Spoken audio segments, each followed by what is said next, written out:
অনেক সময় আছে যে ওই খেয়াল করে না, হয়তো স্যান্ডেল ট্যান্ডেল নিয়ে মণ্ডপে উঠে যায়। অনেক সময় আছে হয়তো কারো জুতা পরা থাকে, সে হয়তো জুতা খুলতে ঠুলতে ঝামেলা হবে। দেখেন এইগুলির দিকে খুবই কেয়ারফুল থাকতে হবে, যেহেতু এইটা যে একটা ধর্মীয় অনুষ্ঠান এবং এটা একটা পবিত্রতা, এটার পবিত্রতা কিন্তু সবাই রক্ষা করতে হবে। পূজা কমিটিগুলি যে আছে তারা কিন্তু মণ্ডপ মানে বানানো শুরু করে তাদের কিন্তু 7 জন করে গার্ড ওখানে রাখতে হবে বলা হয়েছে, এবং তারা সবাই রাজি হয়ে গেছে। এখন যদি কোনো জায়গায় হয়তো ছোটোখাটো দুই একটা ঘটনা ঘটতেছে, যেহেতু আমাদের আইন শৃঙ্খলা বাহিনী কিন্তু এখন পর্যন্ত ডিপ্লয় হয় না, এখন কিন্তু মেইন দায়িত্বটা কিন্তু ওনাদের এইগুলি দেখার।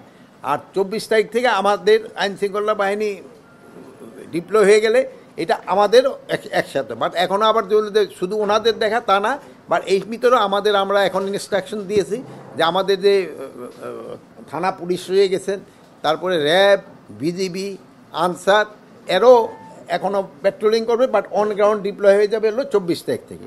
এছাড়া আরেকটা জিনিস হলো, দেখা গেল যে এবার মহিলা এবং শিশু বিষয়ক মন্ত্রণালয় থেকে প্রায় 90,000-এর মতো বললো, 80,000, তার উপরে 80,000 ভলান্টিয়ার ডিপ্লয় করবে।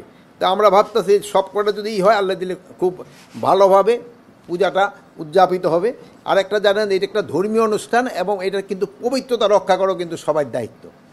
অনেক সময় দেখা গেছে যে ইভেন আমরা ভিজিটের সময়ও দেখি, অনেক সময় আছে যে ওই খেয়াল করে না, হয়তো স্যান্ডেল ট্যান্ডেল নিয়ে মণ্ডপে উঠে যায়।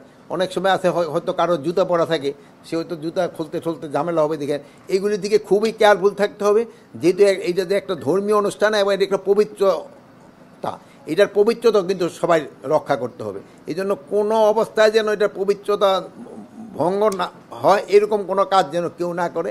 এগুলিকে পারে আপনারা একটু সবাই জানাবেন, এটা জানাইলে তো সবচেয়ে ভালো।